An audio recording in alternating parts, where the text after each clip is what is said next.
प्यारे बच्चों, आज की क्लास में हम देखेंगे वैल्यूएशन ऑफ शेयर चैप्टर का क्वेश्चन नंबर 15 जो आरबीडी बुक से हम ले रहे हैं कॉर्पोरेट अकाउंटिंग में बीकॉम थर्ड ईयर के लिए।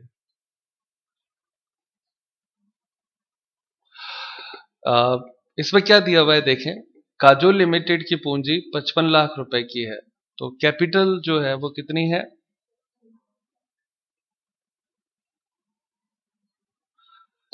जो कैपिटल 10 रुपए वाले 5,50,000 अंशों में विभाजित है। सही है, तो 5,50,000 इंटू 10 करते हैं तो 55 लाख हो जाता है। 31 मार्च 2019 को उसकी संचय में 80 लाख रुपए है, तो रिजर्व्स जो है वो 80 लाख रुपीस है। इस संचय में से कंपनी प्रत्येक 5 धारित अंशों के लिए 2 बोनस अंश निर्मित करना चाहती है या करती है। 2 अंश देने हैं, कितनों के लिए? 5 के लिए। शेयर हैं कितने? 5,50,000। तो बोनस अंशों की संख्या का फॉर्मूला आ गया ये। ठीक है, जितने बोनस देने हैं वो ऊपर आएगा बोनस शेयर, कितनों के लिए देने हैं वो नीचे आ जाएगा। तो ठीक है, 2 बोनस देने हैं 5 अंशों के लिए, तो 2/5 इंटू कितने शेयर है? 5,50,000। कैलकुलेट करना कितने होते हैं? 2 लाख 2,20,000। एक शेयर कितने का है? एक शेयर, ये 2,20,000 शेयर है ना? हाँ तो बोलो। एक शेयर 10 रुपए का है, तो 10 से गुणा करो तो कितना रुपए बोनस में लग जाएगा? 22 लाख। सही है, समझने की बात है कि बोनस शेयर में कितना पैसा चला जाएगा? 22 लाख रुपए चला जाएगा। और बोनस शेयर दिए कहां से जाते हैं? रिजर्व्स में से दिए जाते हैं। तो रिजर्व्स जो अभी 80 लाख का है, उसमें से आपके 22 लाख रुपए किस में चले जाएंगे? बोनस में चले जाएंगे। सही बात है। उससे क्या होगा? उससे ये होगा कि पहले जो 5,50,000 शेयर थे, आपने 2,20,000 शेयर और कर दिए, तो टोटल 7,70,000 शेयर हो जाएंगे। क्या मैं सही बोल रहा हूं? बोनस शेयर दोगे तो 2,20,000 और बढ़ जाएंगे, तो 7,70,000 शेयर हो जाएंगे। क्लियर? अब आपसे वो पूछता है, क्या वो बताता है, वो कहता है अंशों का मूल्य ज्ञात कीजिए। कैसे? वो कहता है बोनस अंशों के निर्गमन से पूर्व, before issue of bonus share. और दूसरा पूछा है बोनस अंशों के निर्गमन के पश्चात, after the issue of bonus share. तो शेयर की वैल्यू में क्या क्या अंतर आ जाएगा वो बताना है। बस इतनी से बात है, छोटा सा प्रश्न है। स्टार्ट करते हैं। प्यारे बच्चों, क्वेश्चन नंबर 15 का आंसर देखते हैं। इसमें वैल्यू ऑफ शेयर कैलकुलेट करना है। मेथड कौन सी यूज करेंगे, ये हमारे पास सबसे पहला प्रश्न आएगा। तो उसका आंसर है कि नेट एसेट्स मेथड के अलावा आप कोई मेथड यूज ही नहीं कर सकते हो, क्योंकि प्रॉफिट तो दे नहीं रखा है। प्रॉफिट दे तो यील्ड मेथड आता है, तो प्रॉफिट तो है नहीं। नेट एसेट्स आप कैलकुलेट कर सकते हो। अब आप कहोगे सर नेट एसेट्स के लिए भी तो टोटल एसेट्स देनी होती है, तो उसका आंसर है नहीं। नेट एसेट्स कैलकुलेट करने का एक अल्टरनेटिव तरीका और होता है, वैकल्पिक तरीका। और वो वैकल्पिक तरीका होता है आपके शेयर कैपिटल प्लस रिजर्व। ये भी एक तरीका होता है नेट एसेट्स कैलकुलेट करने का। लिखा हुआ है, हमने जब रूल्स पढ़े थे ना, तो अल्टरनेटिव तरीका हमने पढ़ा था, जिसमें हमने कहा था कि capital plus reserve and surplus plus profit on revaluation. याद है? किया था ना? तो अल्टरनेटिव तरीके से हम नेट एसेट्स इसमें कैलकुलेट कर सकते हैं, चूंकि इसमें दो ही चीजें दे रखी है। क्या क्या? शेयर कैपिटल और रिजर्व, तो उन दोनों को जोड़ना है, नेट एसेट्स आ जाएगा। तो लिखिए नेट एसेट्स। तो नेट एसेट्स में कैपिटल कितना है? कैपिटल बराबर 55 लाख। सही है। सही है ना। और रिजर्व कितना है,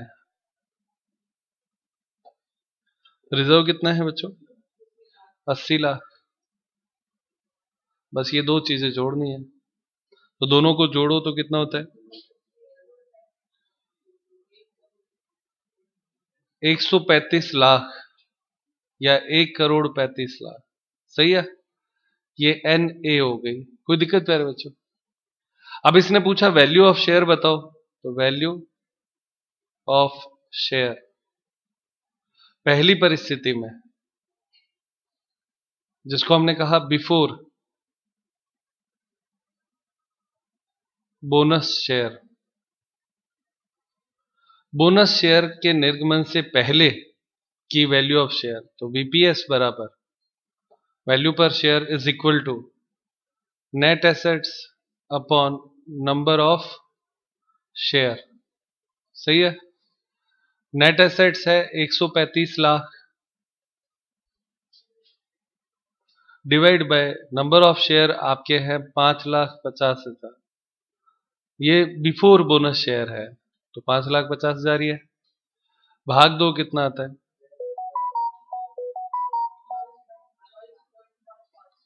24.55। आंसर दिया हुआ है क्या, चेक कर। ये आपके हो गया आंसर जो गिवन है 24.55। ये है value of share before bonus share. सही है, आसान है। सेकंड पार्ट शुरू करते हैं, value of share after bonus share. ठीक है,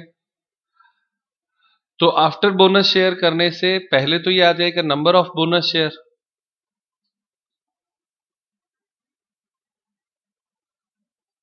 तो वो हमने कहा 5,50,000 टोटल शेयर है। और प्रश्न में कहा गया है कि 2 बोनस शेयर देने हैं जिनके पास 5 थे, तो 2/5 हो जाएगा। तो ये आपके आएगा 2,20,000 शेयर। सही है, तो कैपिटल कितनी हो गई इसमें, कैपिटल 2,20,000 शेयर है, 10 रुपए का शेयर है, तो 22 लाख रुपए आपके ये हो गए। सही है, अब इससे इंपैक्ट क्या होता है, रिजर्व आपके पास पहले कितने थे, 80 लाख। सही बात है, जिसमें से आपने बोनस शेयर के लिए कितना पैसा काम में ले लिया, 22 लाख। तो अब आपके रिजर्व कितने बचे, 58 लाख। कोई दिक्कत प्यारे बच्चे, सब समझ में आ रहा है ना। तो अब आपके नेट एसेट्स कैलकुलेट करते हैं, नेट एसेट्स। तो नेट एसेट्स में 3 चीजें हो गई, share capital plus bonus share. अब आप कहोगे सर बोनस शेयर तो शेयर कैपिटल ही होता है, तो एक ही बात है, आप चाहे तो दोनों साथ में लिख दो, चाहे अलग अलग लिख दो।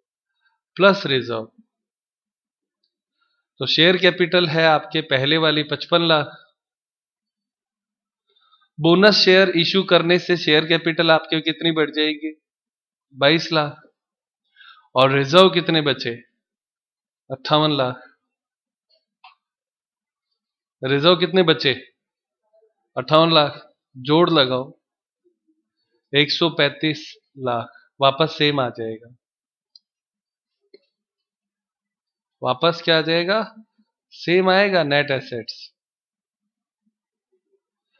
यानी अगर ये मैं इतना नहीं लिखता ना, तो भी मैं ये कह सकता था क्या, कि बोनस शेयर इश्यू करने से नेट एसेट्स नहीं बदलती है।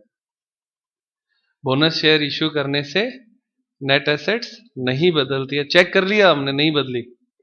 अब पूछा क्यों नहीं बदली, क्यों नहीं बदलती है, तो आप भी गौर करो, जो पैसा पहले रिजर्व में था वो अब बोनस शेयर में चला गया, इतना ही तो चेंज हुआ। लेकिन नेट एसेट्स कैलकुलेट करते हैं तो शेयर कैपिटल, बोनस शेयर और रिजर्व तीनों जोड़ते हैं, सही है गलत है? तो एक तरफ से कम हुआ लेकिन दूसरी तरफ क्या हो गया, बढ़ गया, तो बात बराबर रहेगी। तो net assets bonus share issue करने से नहीं बदलती। मैं ये इतना नहीं करवा के भी सीधा ये बात लिख सकता था। हो गया, नेट एसेट्स आ गई। अब आपके वैल्यू पर शेयर बीपीएस और ब्रैकेट में लिख दो आफ्टर बोनस शेयर। तो आफ्टर बोनस शेयर जब आप कैलकुलेट करना चाहते हो तो आप लोगों का नेट एसेट्स है 135 लाख, लेकिन बदलाव ये हुआ कि नंबर ऑफ शेयर बढ़ गए। नंबर ऑफ शेयर पहले 5,50,000 थे, बोनस शेयर और इश्यू कर दिए 2,20,000। सही है ना? तो 5,50,000 शेयर पहले थे और 2,20,000 शेयर आपने और इश्यू कर दिए, तो नंबर ऑफ शेयर बढ़ गए। तो भाग दो कितना आता है? तो 135 लाख में 7,70,000 का भाग दे देंगे। कितना आता है? 17.53। आंसर दिया हुआ है बच्चों। तो निष्कर्ष क्या निकला इस पूरे प्रश्न का? आंसर आ गए दोनों। निष्कर्ष ये निकलता है, आप लोगों को सिखाया गया है, मतलब objective of the question is कि यदि कोई कंपनी बोनस शेयर इश्यू करती है तो उसके शेयर की वैल्यू कम हो जाती है। पहले 24 रुपए आया था ना, है ना? 24 पॉइंट समथिंग था, अब 17 रुपए हो गया, 17.53। इसका मतलब अंतर कुछ नहीं था, केवल बोनस शेयर इश्यू किया। और अब हम ये निष्कर्ष रूप में इस पूरे सवाल को समझ के एक रूल कह सकते हैं कि यदि कोई कंपनी बोनस शेयर इश्यू करती है तो उसके शेयर की वैल्यू क्या हो जाती है? कम हो जाती है। बस ये इतना ही सवाल है। नेक्स्ट क्वेश्चन देखिए प्यारे बच्चों, क्वेश्चन नंबर 16। इसमें लिखा है माधुरी लिमिटेड अपनी अंश पूंजी 10 रुपए वाले प्रत्येक 5 धारित अंशों के बदले 4 इक्विटी अंशों का 27 रुपए पर निगमन करके बढ़ाती है। लाइन को वापस मैं डिकोड करता हूं। 10 रुपए वाले प्रत्येक 5 धारित अंश, ठीक है, के बदले में 4 इक्विटी अंशों का 27 रुपए पर निगमन करके बढ़ाती है। तो 5 शेयर पहले थे, अब वो प्लस करना चाहती है, 4 शेयर और इश्यू करना चाहती है, और ये फ्री में नहीं है। कितने रुपए कहती है? 27 रुपए में देना चाहती है। समझ में आती है? तो 5 और 4 कितने हो जाएंगे? 9 शेयर बढ़ जाएंगे ना। इतना ही कहा है प्रश्न में, बढ़ाती है। कंपनी ने पिछले वर्ष के लिए 3 रुपए प्रति अंश नकद लाभांश घोषित किया था। तो एक शेयर पे कितना लाभांश दिया था? 3 रुपए डिविडेंड दिया था। लाभांश की एवं नए अंशों की घोषणा पर पुराने अंश बाजार में लाभांश सहित और अधिकार सहित 60 रुपए पर उद्धृत किए जाते हैं। कितने रुपए पर? 60 रुपए में क्या क्या चीज जुड़ी हुई है? लाभांश सहित, कम डिविडेंड, और अधिकार सहित, कम राइट। ये देखो यहां लिखा है, कम डिविडेंड कम राइट। ठीक है, अब आपसे पूछता है क्या है वो देखो। बाजार अधिग्रहण में सम्मिलित अधिकार का मूल्य ज्ञात किए करें। तो वैल्यू ऑफ राइट ये कैलकुलेट करना है। घबराने की जरूरत नहीं है, इसका एक सीधा सीधा फॉर्मूला है, वो फॉर्मूला अपने को इस सवाल में अप्लाई करना है। बस इतना ही सवाल है। क्वेश्चन समझ में आ गया? एक बार वापस रीड कर लो जल्दी से क्वेश्चन को। फिर जो क्वेश्चन नंबर 16 का आंसर लेते हैं। इसमें हम right of value of right calculate करेंगे। तो वैल्यू ऑफ राइट का फॉर्मूला होता है number of right share upon existing share plus right share, numbers में ही लेना है, इनटू मार्केट प्राइस एमपी यानी मार्केट प्राइस पर शेयर माइनस इश्यू प्राइस पर शेयर। ये फॉर्मूला अपने को लगाना है और कुछ नहीं करना है। तो सबसे पहले हमारा जो पहला काम है वो ये करना है कि मार्केट प्राइस लेना है। तो मार्केट प्राइस आपके 60 रुपए दिया हुआ है, देखो लिखा हुआ है मार्केट प्राइस इज 60 लेस। इसमें ये जो 60 रुपए है उसमें वो कहता है कि डिविडेंड भी शामिल है और राइट भी शामिल है। तो डिविडेंड घटा दो, लेस डिविडेंड पर शेयर। तो डिविडेंड पर शेयर 3 रुपए है, घटाने से मार्केट प्राइस आपकी कितनी आ जाएगी, 57 रुपीज। ये आपके मार्केट प्राइस हो गया CUM, कम राइट। पहले जो दे रखा था वो कम डिविडेंड कम राइट था, तो उसमें से हमने क्या घटा दिया, डिविडेंड घटा दिया तो अब क्या बच गया, केवल राइट की वैल्यू बच गई। बस इतना ही काम करना। अब फॉर्मूला लगाना है वैल्यू ऑफ राइट। तो बोनस शेयर कितने दे, राइट शेयर कितने दे रहा है, 4।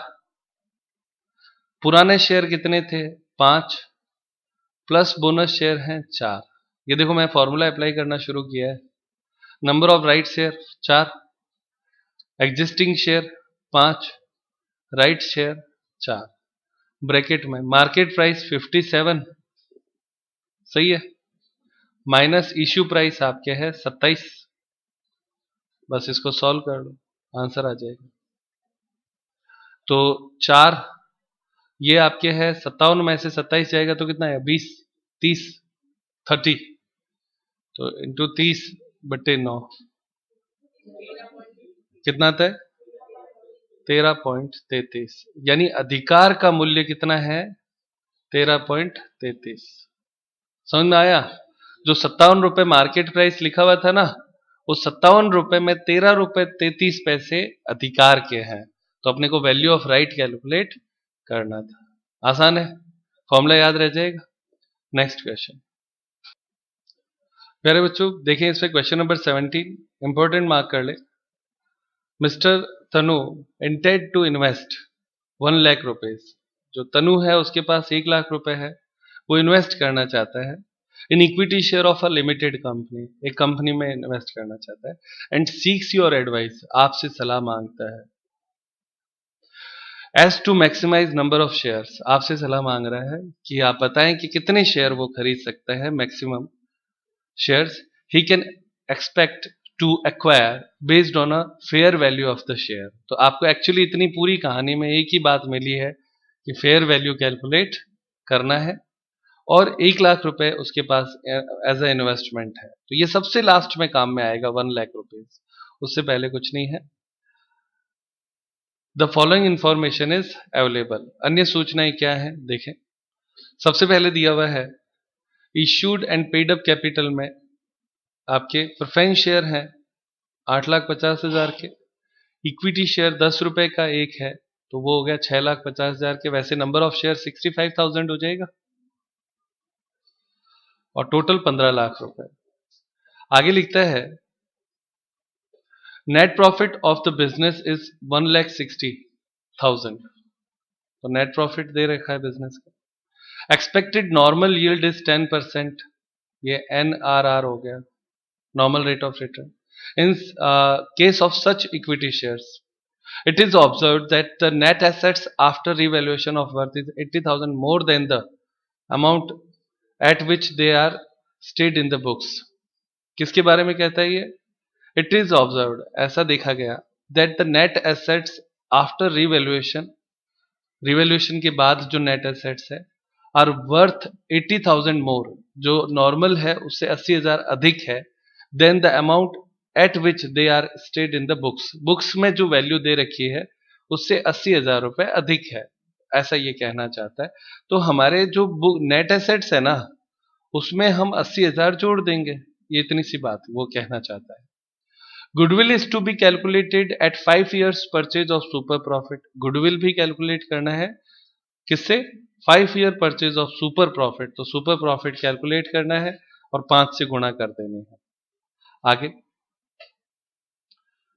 यहाँ पे वापस मैं एक बार पढ़ देता हूँ, बाकी इंग्लिश हिंदी में सारा क्वेश्चन दे रखा है। तो 80,000 अधिक है, ख्याति की गणना करनी है, अधिलाभों के 5 वर्षों के क्रय के आधार पर करनी है। और प्रश्न में मेन बात यह है कि आपको फेयर वैल्यू निकालना है, तो नेट एसेट्स मेथड यूज करना है और यील्ड मेथड भी यूज करना है, सही है। नेट एसेट्स कैलकुलेट करने के लिए अभी जस्ट पीछे हम सीख के आए थे कि नेट एसेट्स कैलकुलेट करने का अल्टरनेटिव तरीका होता है कि हम क्या करें, शेयर कैपिटल जोड़ के ले लें। अगर हम शेयर कैपिटल जोड़ते हैं तो आपके पास शेयर कैपिटल दे रखी है, ठीक है, रिजर्व दे नहीं रखा है, होता तो जोड़ लेते। और प्रॉफिट दे रखा है 1,60,000 और 80,000 वो कहता है रीवैल्यूएशन में प्रॉफिट है। इसको हम क्या कह सकते हैं? प्रॉफिट ऑन रीवैल्यूएशन का है ना, शुद्ध संपत्तियों का पुनर्मूल्यांकन 20,000 80,000 रुपए अधिक है, तो ये और जोड़ देंगे तो नेट एसेट्स आ जाएगा। नेट एसेट्स जैसे आएगा वैसे ही कैपिटल एम्प्लॉयड आ जाएगा, दोनों एक ही होते हैं। नेट एसेट्स और कैपिटल एम्प्लॉयड एक ही होता है, दोनों में अंतर क्या होता है? जब हम कैपिटल एम्प्लॉयड कैलकुलेट करते हैं उस समय गुडविल नहीं होती है, और जब हम नेट एसेट्स कैलकुलेट करते हैं तो गुडविल कैलकुलेट कर चुके होते हैं। तो इंपॉर्टेंट मार्क कर लो इस क्वेश्चन को। स्टार्ट करते हैं, कैसे होगा चेक करते हैं। प्यारे बच्चों, इस प्रश्न में हम सबसे पहले वैल्यूएशन ऑफ गुडविल लेंगे। तो वैल्यूएशन ऑफ गुडविल के लिए फर्स्ट कैलकुलेशन आपके एक्चुअल एवरेज प्रॉफिट। तो एक्चुअल एवरेज प्रॉफिट के नाम पे हमारे पास केवल प्रॉफिट एक ही चीज दे रखी है, 1,60,000, वो लिख के रख लेते हैं। सेकेंड कैलकुलेशन हमारी शुरू हो जाएगी एवरेज कैपिटल एम्प्लॉयड। तो एवरेज कैपिटल एम्प्लॉयड के लिए यहां पे अल्टरनेटिव तरीका उपयोग में लेंगे। तो अल्टरनेटिव मेथड यूज करेंगे तो शेयर कैपिटल। तो शेयर कैपिटल में आपके दोनों मिला के आप चाहें तो लिख लें, चाहे अलग अलग करके जोड़ लें, एक ही बात है। तो शेयर कैपिटल 15 लाख है, ये आपकी क्या हो जाएगा? अल्टरनेटिव तरीका यूज ले रहे हैं। प्लस इसमें आप जोड़ेंगे increase in net assets. Increase in net assets लिख दो चाहे एसेट्स लिख दो, एक ही बात है। नेट एसेट्स लिखें चाहे एसेट्स लिखें, तो इंक्रीज कितना हो गया? 80,000।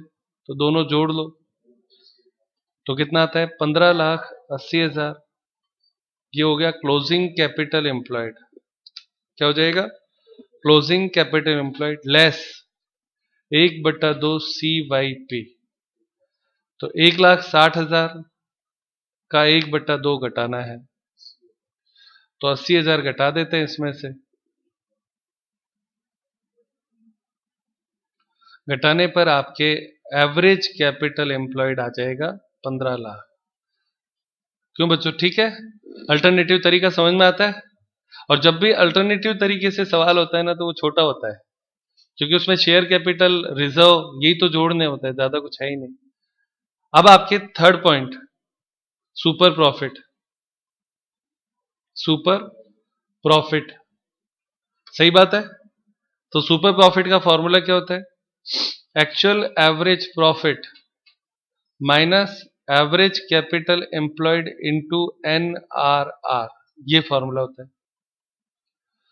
तो average capital employed, average actual average profit हमारा है 1,60,000 माइनस 15 लाख इंटू 10%, तो आंसर आता है 10,000। ये 10,000 क्या चीज है? Super profit. सुपर प्रॉफिट आते ही हमारा एक आंसर आ जाएगा, आधा सवाल सॉल्व हो जाएगा। वो क्या चीज है? गुडविल। तो लिखें गुडविल। तो गुडविल के लिए प्रश्न में कहा था सुपर प्रॉफिट जो आपका आया 10,000, उसको 5 से गुणा कर देना, तो 50,000 आपका गुडविल हो गया। आधा सवाल यहां पे हमारा सॉल्व हो गया। क्लियर? अब आ जाएगा value of share. Second half start करते हैं। Value of share. तो वैल्यू ऑफ शेयर में पहले नेट एसेट्स मेथड लेंगे। क्या लेंगे? तो फर्स्ट मेथड लिख दो नेट एसेट्स। तो नेट एसेट्स हमने कैलकुलेट करी हुई है, तो उसके लिए एवरेज आपके क्लोजिंग कैपिटल एम्प्लॉयड, क्या करना है? क्लोजिंग कैपिटल एम्प्लॉयड, ये हमने कैलकुलेट कर रखा है, प्लस गुडविल हो जाएगा। तो क्लोजिंग कैपिटल एम्प्लॉयड हमारा कितना है बेटा? 15,80,000 प्लस गुडविल हमने कैलकुलेट किया 50,000, तो कितना आता है? 16,30,000। 30,000, 30,000।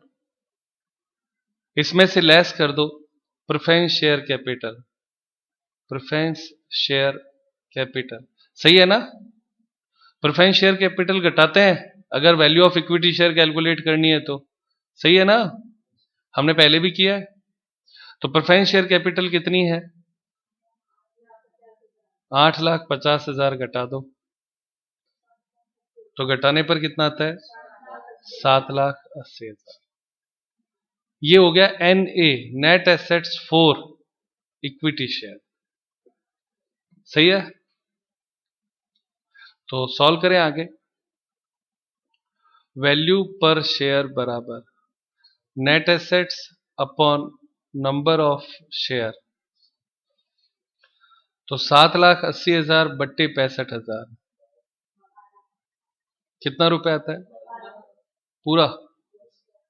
तो वैल्यू ऑफ शेयर पहली मेथड से एक देख लो, 3 लाइन में सॉल्व हो गया, 12 रुपए। सेकंड मेथड है आपके आता है यील्ड मेथड।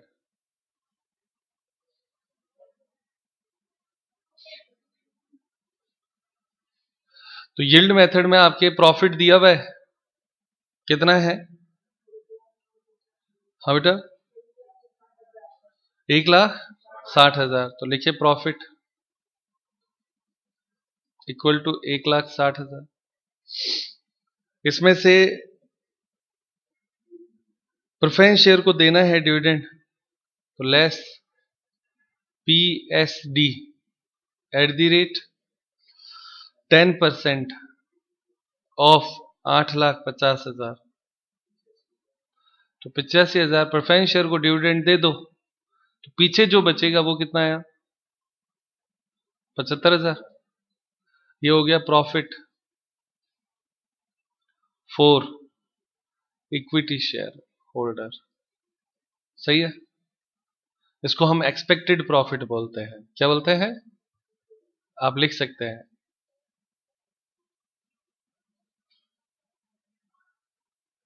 अब आपके परसेंटेज ऑफ प्रॉफिट पहले कैलकुलेट करना पड़ेगा, तो एक्सपेक्टेड प्रॉफिट, आप चाहें तो एक्सपेक्टेड प्रॉफिट लिख दो, चाहे आप लिख दो profit available for equity share लिख दो, एक ही बात है, अपॉन कैपिटल इंटू 100, तो 75,000 बटे कैपिटल में शेयर कैपिटल आपकी कितनी है इसकी? 6,50,000 इंटू 100, 11.54%, सही है? 11.54%। तो अब आएगा वैल्यू पर शेयर, तो वैल्यू पर शेयर आ जाएगा 11.54% अपॉन NRR। NRR कितना परसेंट था? बट्टे 10 इंटू पेड अप, एक शेयर कितने का है? हाँ बेटा, 10 रुपए का, तो 10 से 10 कट जाएगा, आंसर आ जाएगा 11.54 रुपए पर शेयर, सही है? हो गया। अब लेना है फेयर वैल्यू। क्या लेना है बेटा? जो पूछा गया था। तो फेयर वैल्यू में पहला मेथड से कितना आंसर आया था? 12। दूसरे का आया 11.54 डिवाइड बाई 2, 11.77। ये फेयर वैल्यू आ गई। प्रश्न में आंसर दिया हुआ होगा 11.77। अब उसने पूछा है कि उसके पास 1,00,000 रुपए है, तो वो उस 1,00,000 से फेयर वैल्यू के आधार पर कितने शेयर खरीद सकता है? ये भी तो प्रश्न था पहली लाइन में। तो यहां पे लिखो number of share, number of share may be purchased,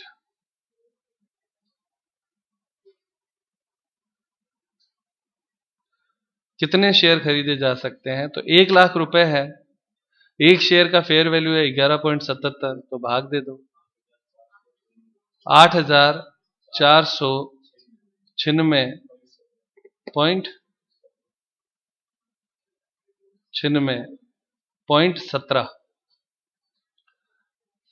approx है, तो राउंड में करना पड़ेगा। 8,496 शेयर, क्योंकि शेयर पॉइंट में नहीं होता ना, तो 8,496 आंसर आ जाएगा। सही है, इतने शेयर वो खरीद सकता है। और प्यारे बच्चों, आज आपका ये चैप्टर यहीं पे समाप्त होता है। नेक्स्ट क्लास में नेक्स्ट चैप्टर देखेंगे।